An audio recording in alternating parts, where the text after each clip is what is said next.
Bueno, buenas noches con todos. Esperando se encuentren muy bien. Esperamos unos 5 minutitos y arrancamos, ¿no? Buenas noches, Ángel. Buenas noches.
Bueno, buenas noches con todos. Esperando que se encuentren muy bien.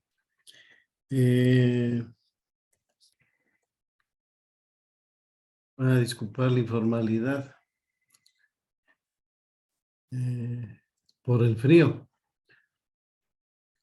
Bueno, vamos a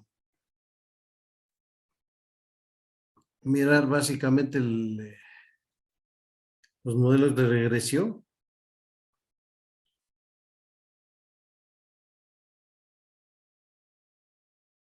La persona que quiera prender su cámara, pues siéntase libre de hacerlo. para crear un ambiente pues apropiado dentro de lo que es la clase. Entonces, la correlación y la regresión lineal son métodos estadísticos que podemos decir que estudian la relación lineal entre dos variables. ¿Cómo se relacionan esas dos variables? Yo, eh, primera cosa.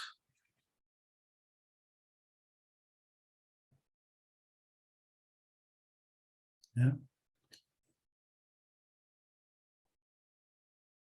Entonces, ahora veamos qué dice la correlación.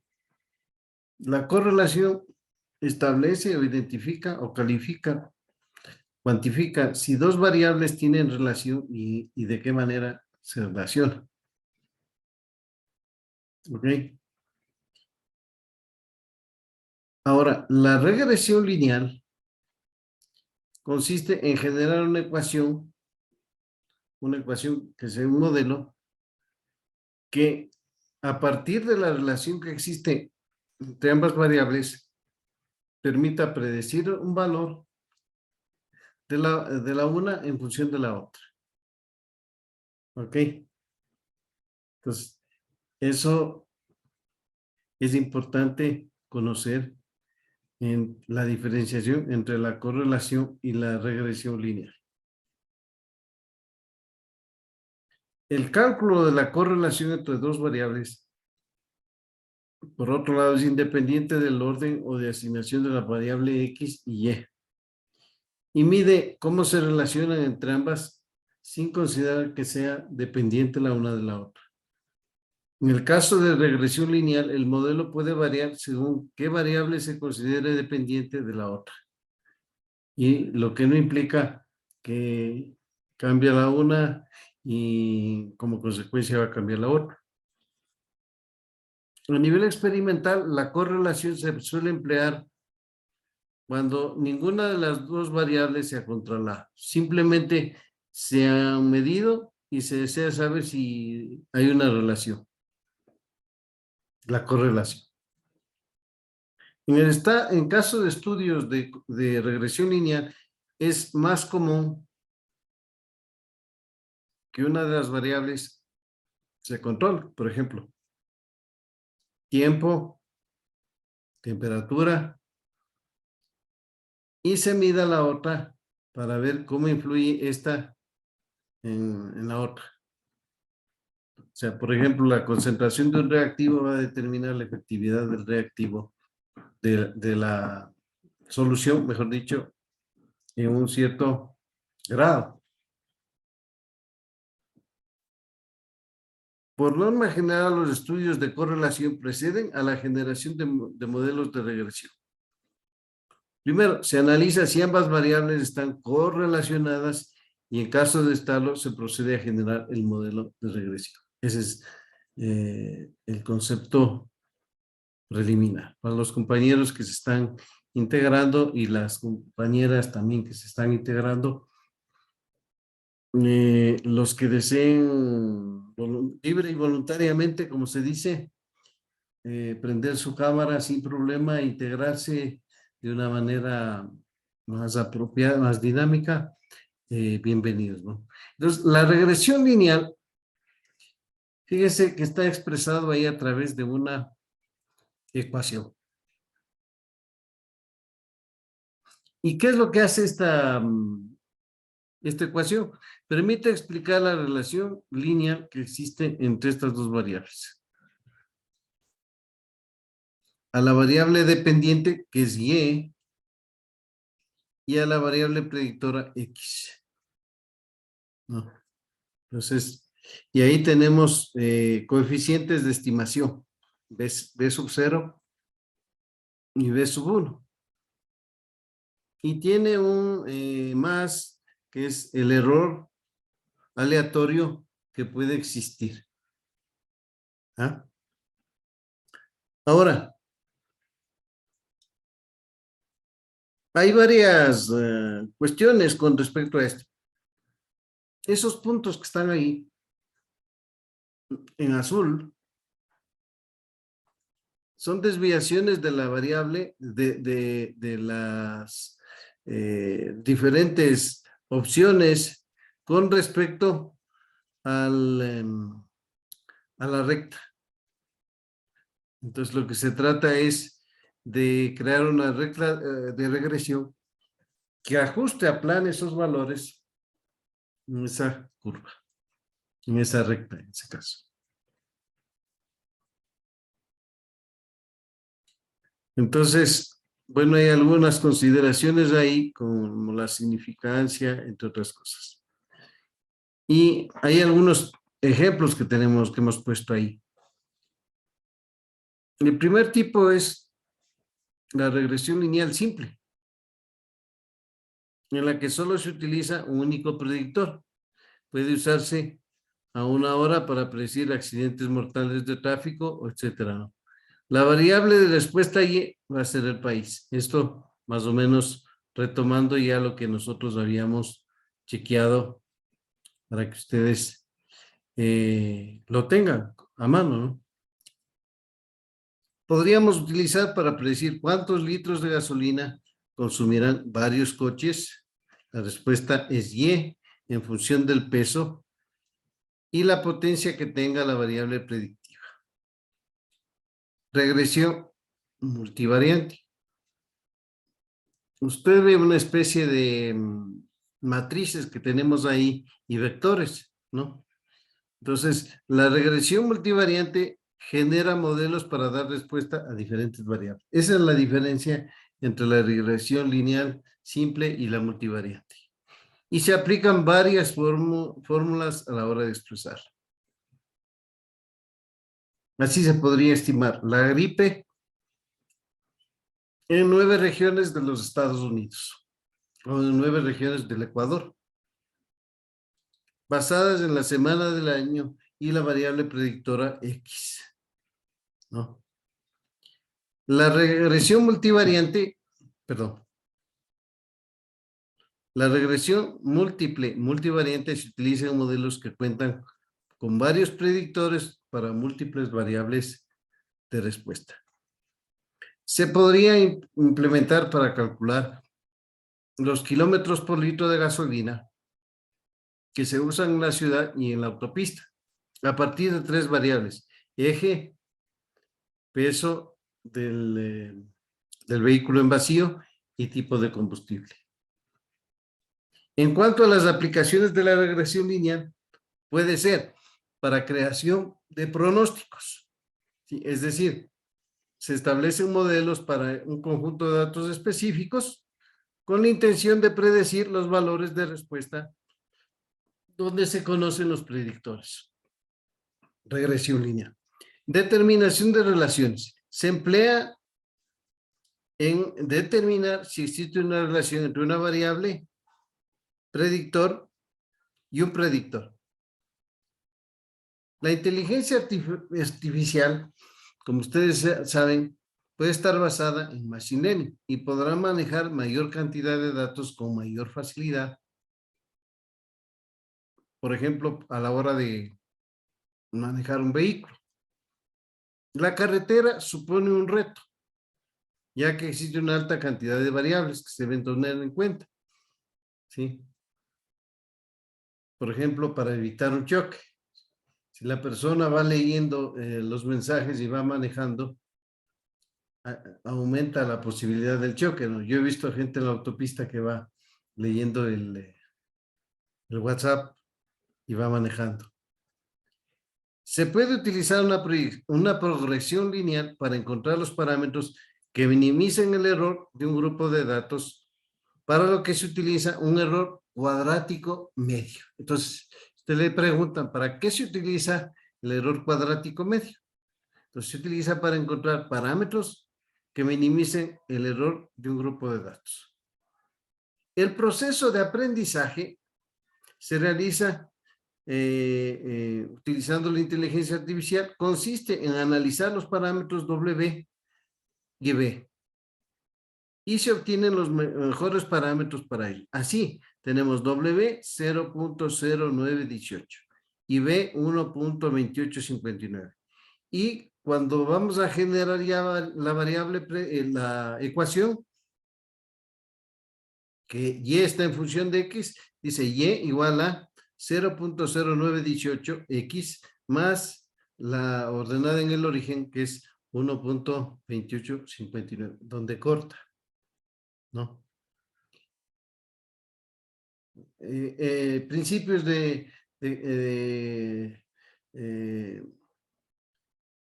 geometría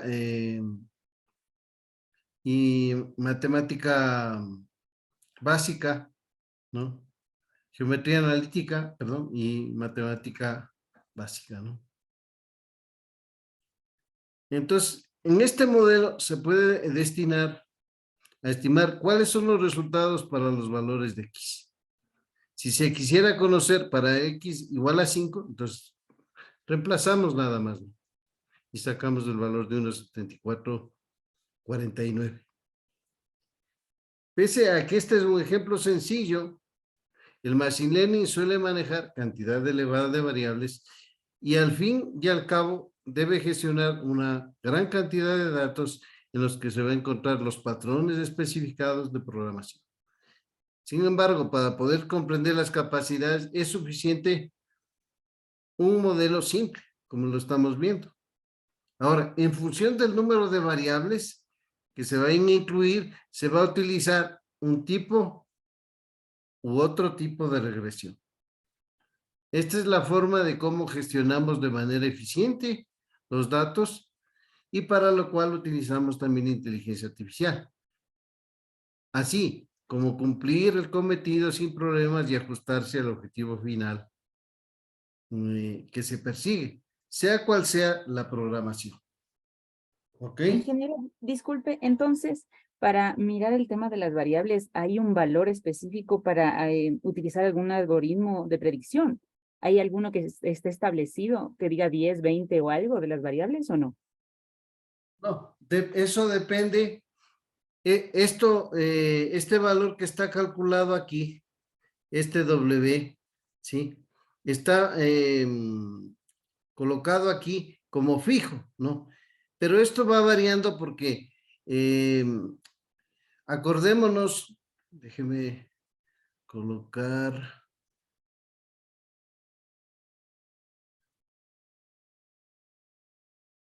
bueno, voy a hacer manualmente. Esta es la función, perdón.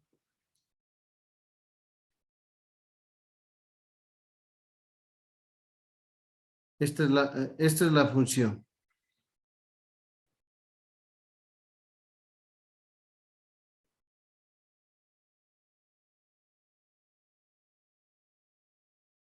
Y igual M, que es el valor que está acá, ¿sí? O sea, la pendiente es M, ¿no?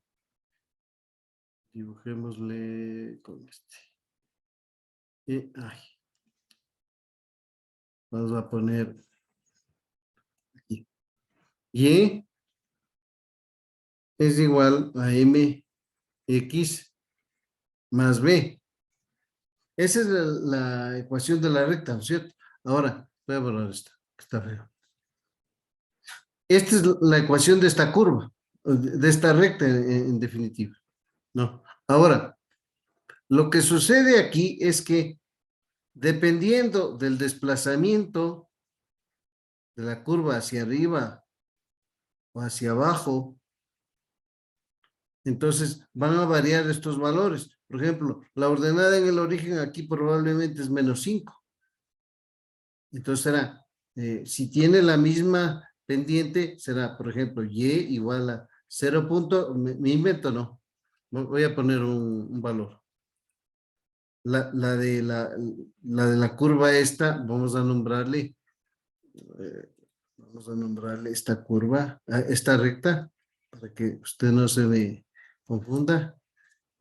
Y1, ¿sí?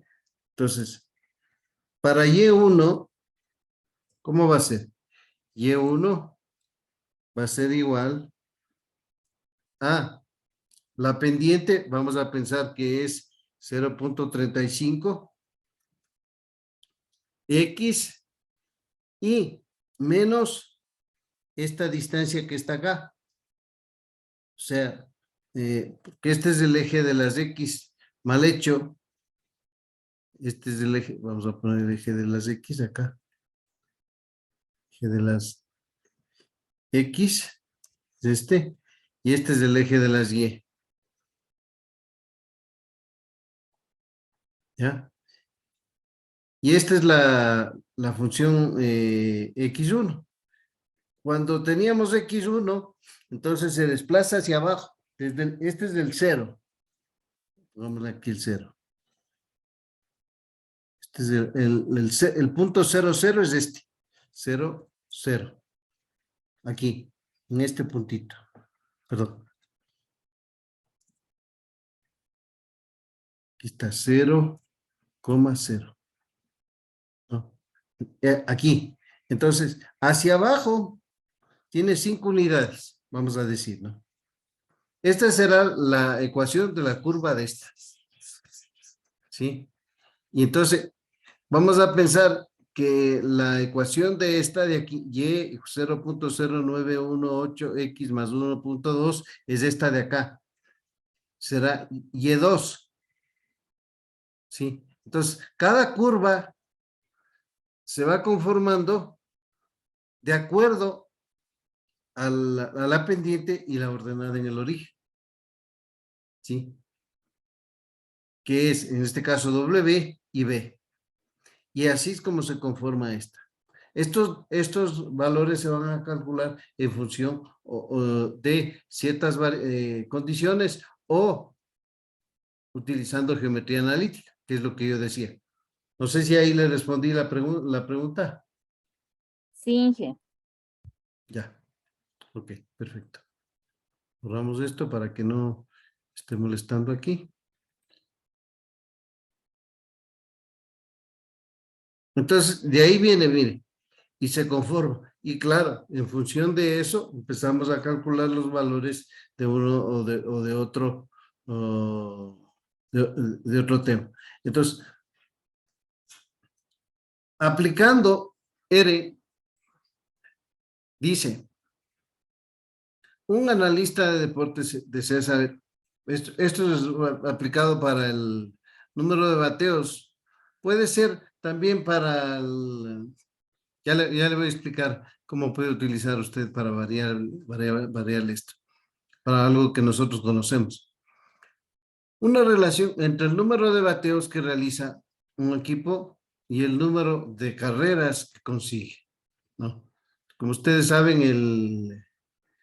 el fútbol norteamericano se da por carreras, ¿no? Entonces, en caso de existir y establecer un modelo, se podría predecir el resultado del partido, ¿no? Entonces, de acuerdo al número de bateos, ¿sí? Ahora, yo podría, si nosotros como conocemos el fútbol, podría introducir varias variables, por ejemplo. Podría decir, en relación con el número de tiros libres que realiza un equipo y el número de goles que consigue, ¿no? Claro, si fuera un equipo como el Real Madrid o como el PSG, entonces la relación estaría en función de, ahí podemos poner todos los equipos, si usted quiere, ¿sí? Y puede poner el número de tiros libres y el número de goles, por ejemplo. No, en este caso es Texas 56-59 y el número de carreras 855. Aquí está, ¿no?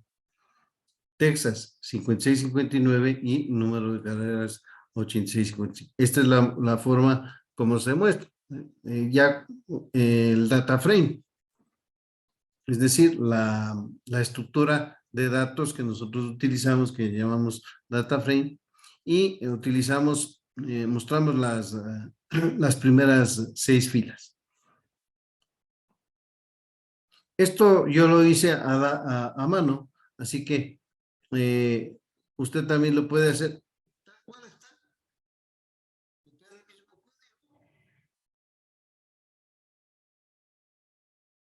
Copiar el mismo código y luego asignar el número de bateos y el número de las. Simplemente. Eso es solamente poco de código que sí toma un tiempito para digitar, pero que después ya empieza a correr. El primer paso es generar un modelo de regresión.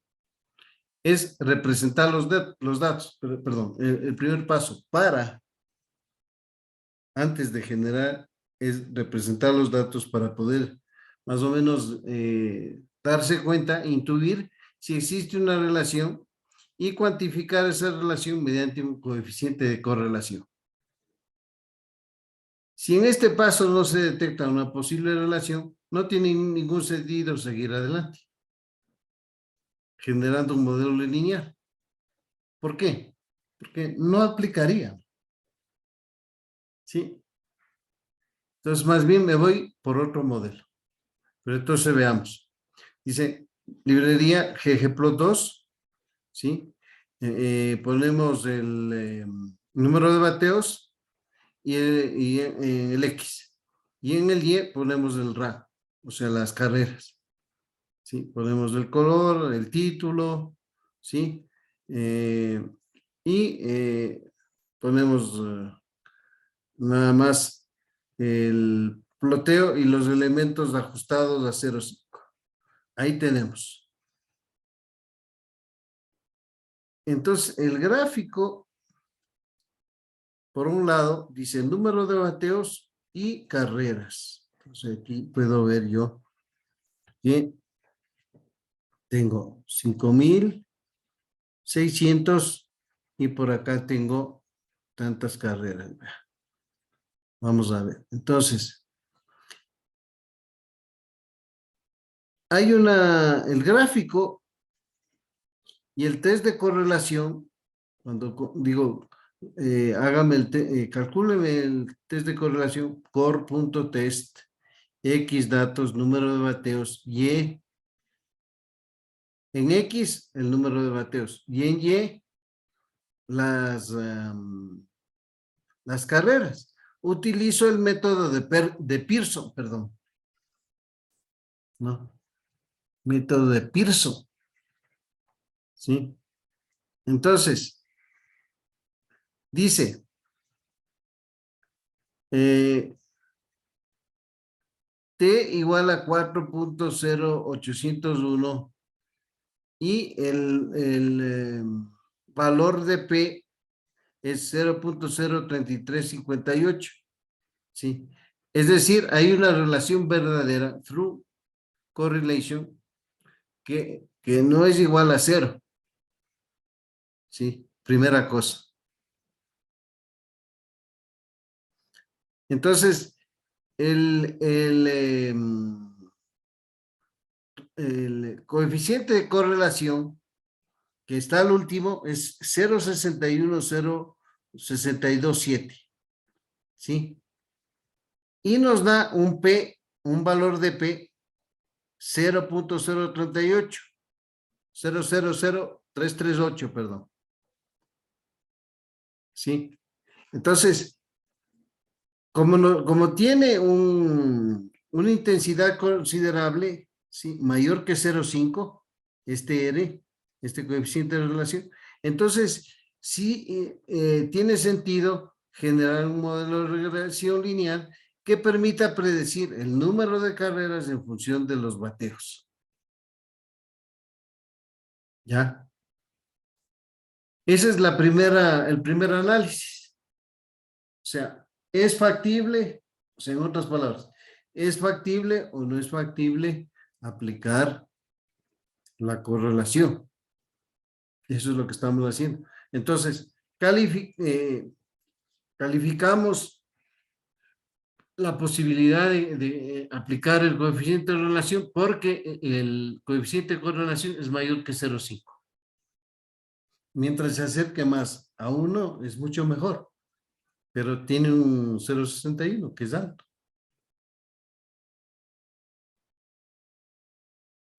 Y la intensidad significativa, que es el p-valor, p-value, es 0,038, ¿sí?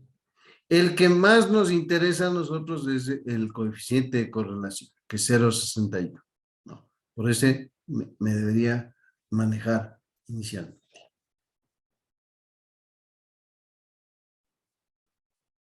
El modelo lineal, entonces dice, las carreras y el número de bateos, tómeme de datos, ¿sí?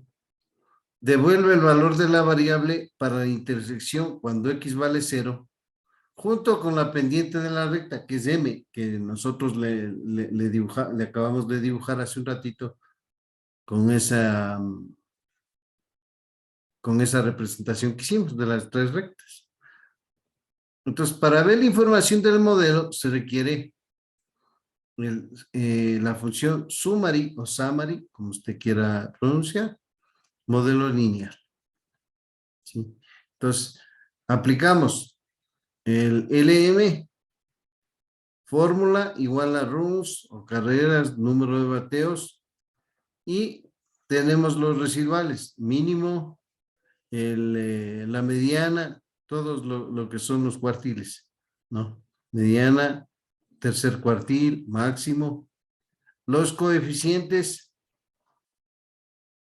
que tenemos ahí, la intercepción, que es 2789, el error estándar, 853, ¿sí? El número de bateos, 0,63, 0,15 y 4. Y los códigos significativos. Ahora, esto es lo que nos da, en resumen, el modelo lineal. ¿Sí? Entonces, ¿qué podemos nosotros inferir de esto?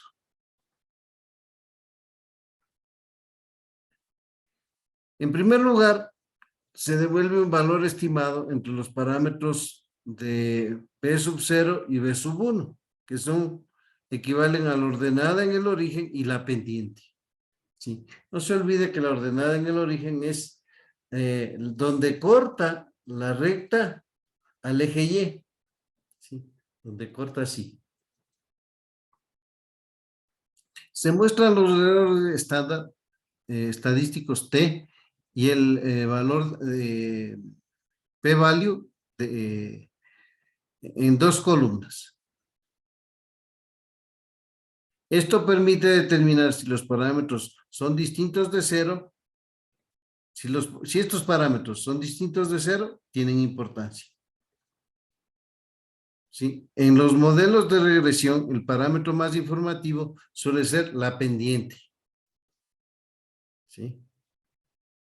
Y para el modelo generado, tanto la ordenada en el origen, donde corta, y la pendiente, es decir, la inclinación de la curva, de la recta en este caso, son significativos.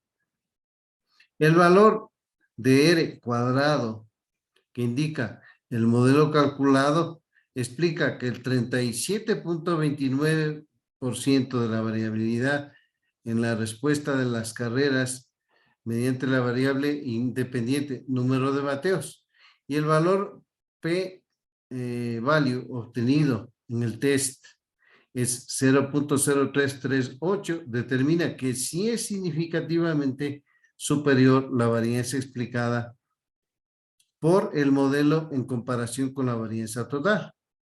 Y el parámetro que determina el modelo es significativo. Entonces, vale la pena. El modelo generado sigue la ecuación. Carreras, ¿sí? Menos 2.789,2429 más 0,6305 de bateos. Por cada unidad que se incrementa el número de bateos, el número de carreros aumenta en un promedio de 0,35 35 unidades. Que estas son todos los detalles de lo que tenemos acá. Entonces, esa es la interpretación de lo que nosotros podemos sacar. Aquí está el p-value, aquí está la estadística, el r al cuadrado, que es 0.355, 3505, que está acá, ¿no? Y la variable de las carreras, menos 2.789 y 0.635, ¿sí? ¿Qué tenemos? Aquí. La intersección es menos 2.789 y 0.635, que eso es lo que estamos utilizando acá, ¿sí? Ahora,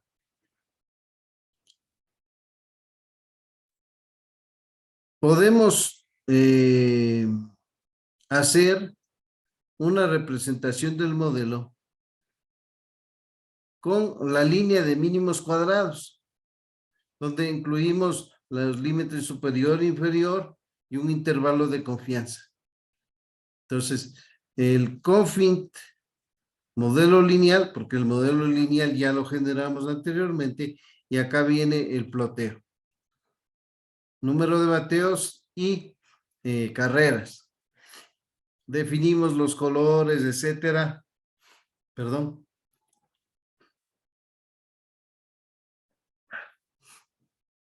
Y identificamos la región en la que, según el modelo generado, y para un determinado nivel de confianza, ese nivel de confianza también va variando. O sea, puede ser 0.8, 0.9, 0.98, etcétera.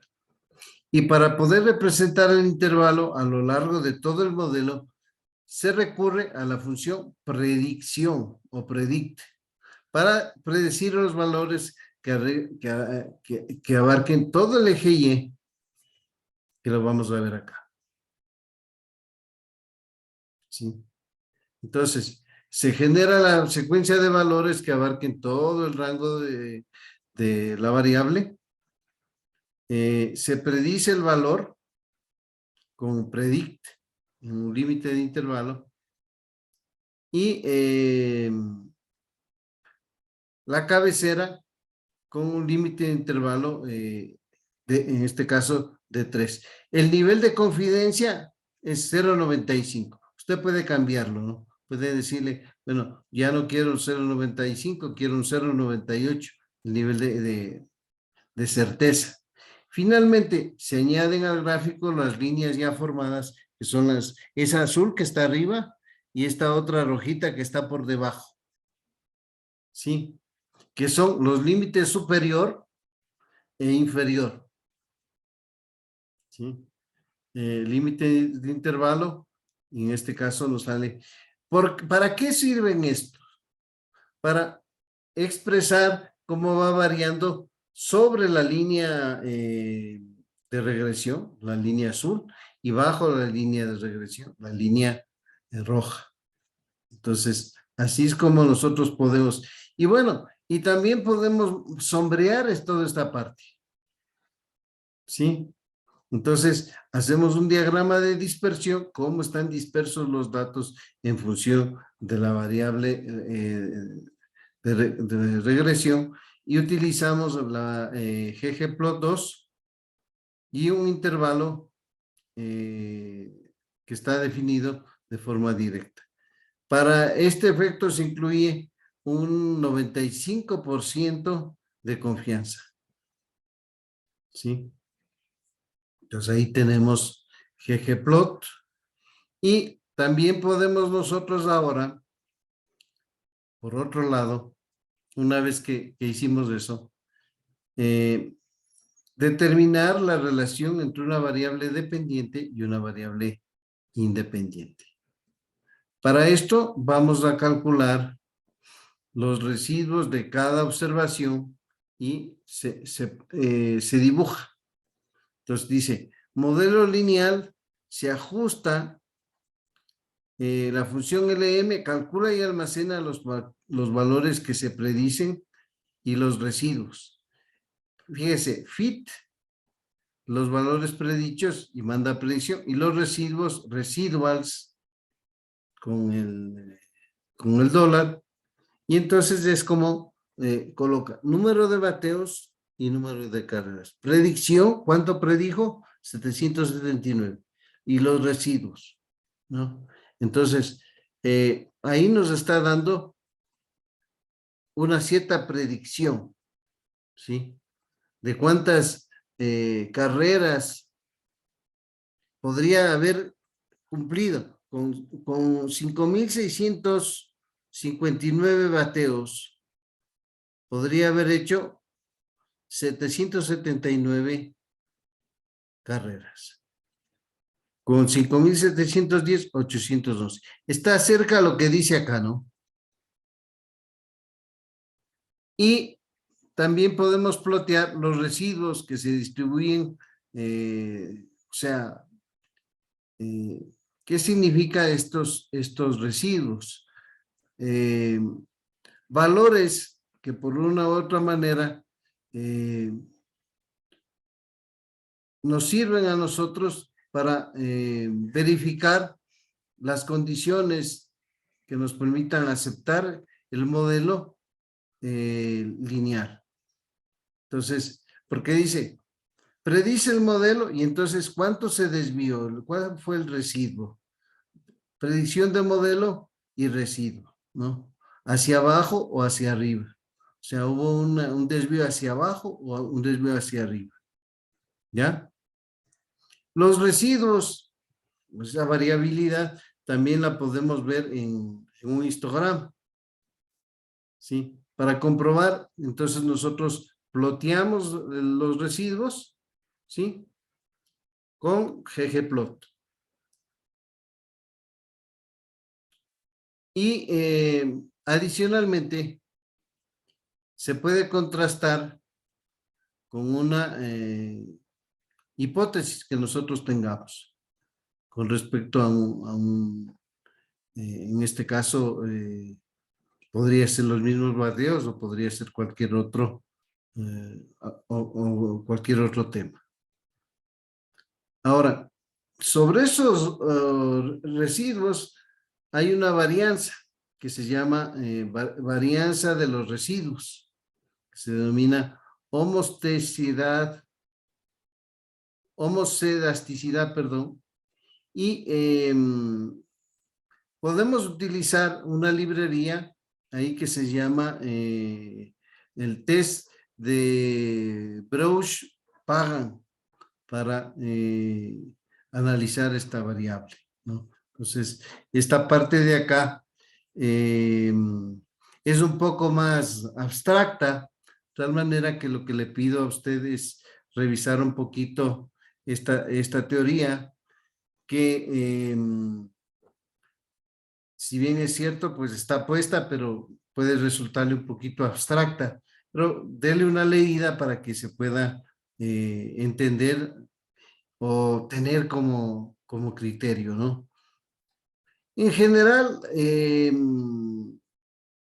ustedes trabajaron con el caso de los ejercicios 8.4, cambiando y analizando las condiciones y las conclusiones que le dio ese modelo con 70-30, 65-35. Entonces, yo no he visto todavía los resultados, pero lo importante ahí es qué nos entregó esa variación y qué es lo que nos dieron los resultados finales, ¿no? Entonces, en cada caso y para cualquiera de nuestros ejercicios, hay que trabajar de esa manera. Es decir, fijándonos no en la herramienta, sino en los datos que nos arroja los resultados. Ahora, ¿cómo identificamos valores fuera de orden, atípicos, outliers, etcétera? Primero, un outlier o una observación atípica es algo que no se ajusta a un modelo. Por ejemplo, si una persona deposita $200 y de pronto deposita 10,000, Puede ser que vendió un carro o puede ser que se ganó un premio o alguna otra cosa rara.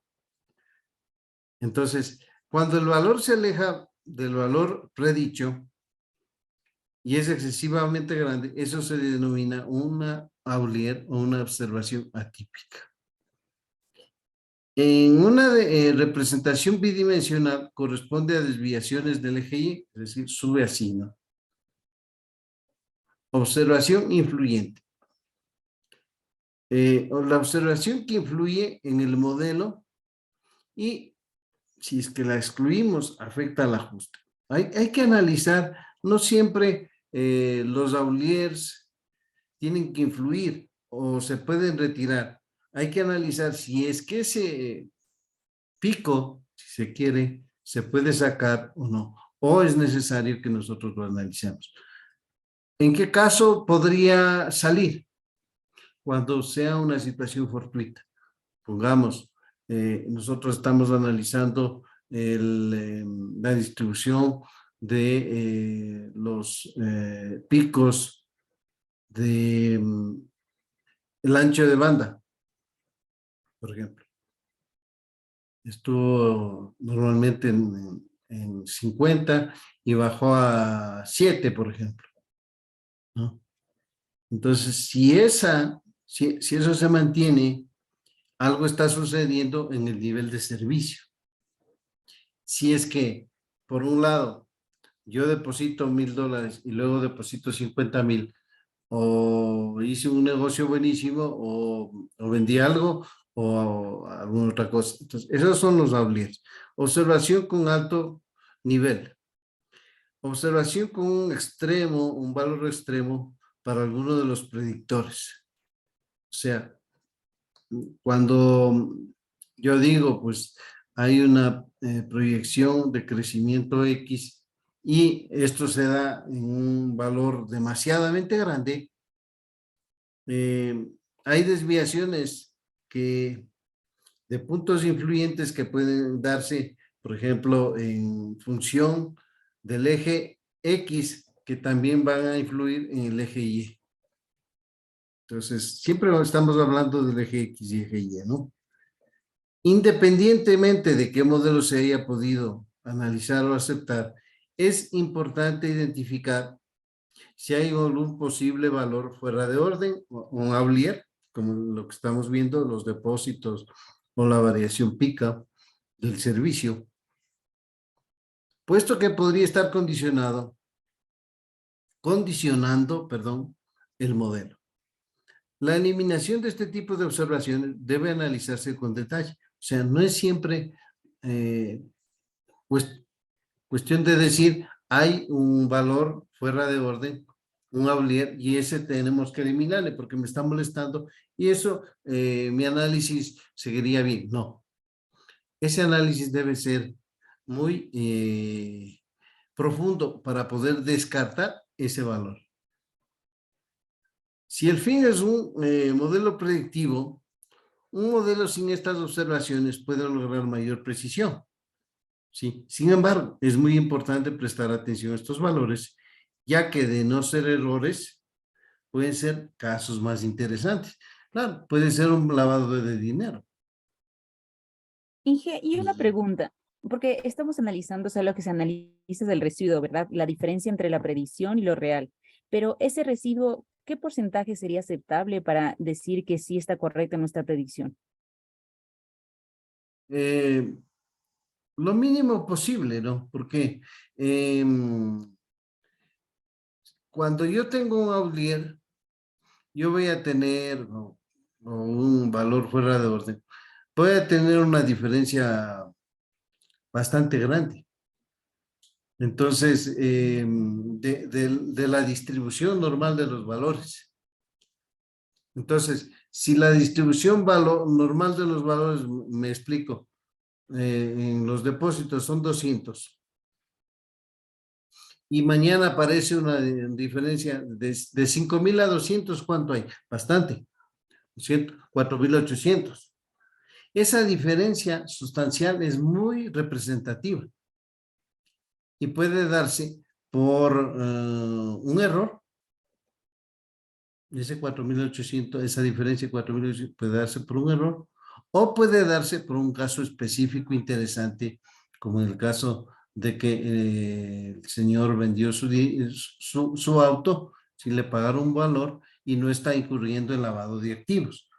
Pero hay otro caso donde la persona deposita 100.000 y cuando regularmente está depositando 1.000 como promedio y entonces no puede justificar. Entonces ahí es donde entra la UAFE, por ejemplo, ¿no? Entonces hay una variabilidad demasiadamente grande donde no se puede descartar. Verifico si es un error y le descarto. Y si no, puedo entrar a analizar en lo que dice casos más interesantes. ¿Ok? Entonces, si hay una variabilidad entre la distribución normal, por ejemplo, de los 1.000, puede variar a 1.500, a 2.000, no hay problema. Pero si varía a 20.000, a 50.000 o a 1.000.000, entonces ahí ya tengo que ver qué pasa. Esa sería la respuesta. ¿Hecho? Inge, y aquí en la regresión lineal no existe la exactitud y la precisión, sino solo la precisión, ¿verdad? Así es. Así es. Ocurrencia. El modelo a proceder adecuadamente cuando se sospecha de que existe algún posible atípico influyente es calcular el modelo de regresión incluyendo el valor atípico y excluyendo el valor atípico. Entonces, para ver cómo influye, ¿no? Entonces, ahí tenemos las observaciones con residuos absolutos, por ejemplo, mayor que 3, y se muestra también el equipo al que pertenece la observación típica y la distribución de residuos en general que se va a graficar, ¿sí? Ahí está la distribución de residuos, ¿sí? Entonces, por ejemplo, aquí tenemos una distribución mayor que 3, ¿sí? Tenemos la predicción, los residuos, ¿sí? Y como usted está viendo acá, estamos ploteando, ¿sí? Para los residuos absolutos mayor que 3. Eso por una parte. Ahora, el estudio de los residuos identifica al equipo X como una posible observación atípica, ¿sí? Que ocupa la posición 7 en la tabla de datos. Este valor atípico no implica que sea influyente en el conjunto de modelo, ¿no? O sea, casi no influye. Sin embargo, si un valor es influyente, puede ser algo atípico y entonces ahí utilizamos un test de Aulier. Se llama Aulier Test que pertenece al paquete CAR. Entonces utilizamos Library, ¿sí? El Summary, las medidas de influencia del modelo, ¿sí? Influence Measures y Influence Plot, esas funciones y la hat values para identificar las observaciones más influyentes. Entonces usted dice, bueno, pero yo quiero saber cuáles son las variables más influyentes. Entonces utilizamos esto. Medidas, plot, ploteo y los valores más influyentes, alt values. Entonces, pone aquí, llama a la librería CAR, pone una sumatoria, un summary de las medidas influyentes y plotea. Entonces, las funciones measure y plot detectan la observación 7 como atípica, pero no necesariamente tiene que ser influyente. Si se detecta como influyente, entonces vamos a ver de qué manera influye en el modelo. ¿sí? Entonces, se recalcula la observación para ver si es que realmente es o no es influyente. Eso es lo que queremos hacer con esto, ¿sí? Y cuando eliminamos el valor como influyente, la recta cambia apenas, ¿sí? La de mínimos cuadrados. Y para conocer con exactitud el resultado de excluir, se comparan las pendientes. Ahí están, la una, la azul, y la otra, la negrita. Casi no hay mucha diferencia, ¿no? En conclusión, como se satisfacen las condiciones para considerar válido el modelo por mínimos cuadrados y el valor p-value indica que hay un ajuste significativo, se puede aceptar el modelo lineal, ¿sí?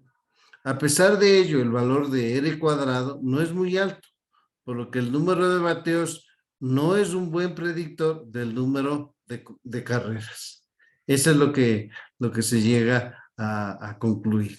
Entonces, fíjese que hemos hecho todo ese ejercicio de las carreras y los bateos, ¿sí?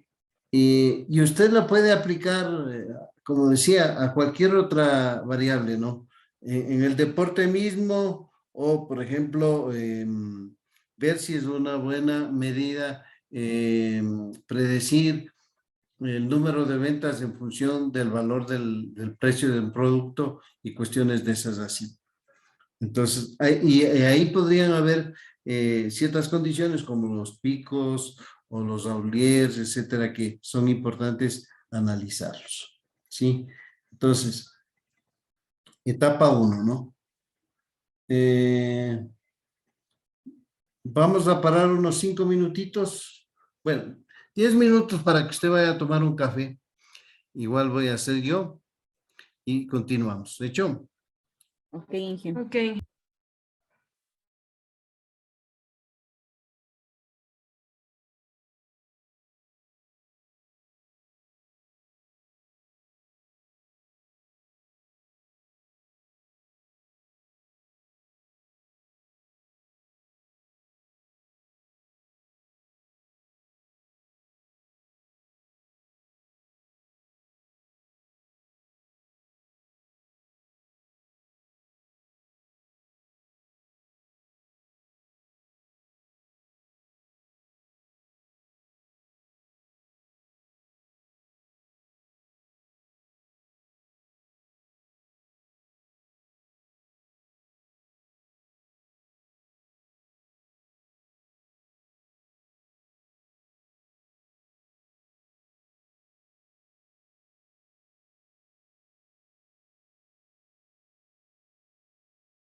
rellenarlo un poquito.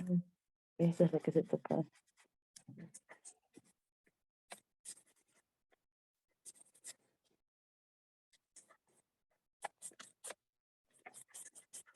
Déjame limar la cadena donde vamos a tocar.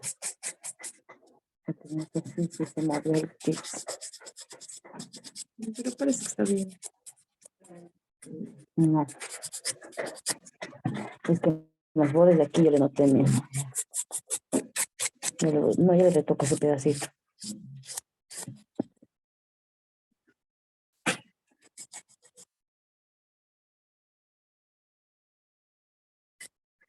Claro, no. Ok, yo le retocar esto. Marisela.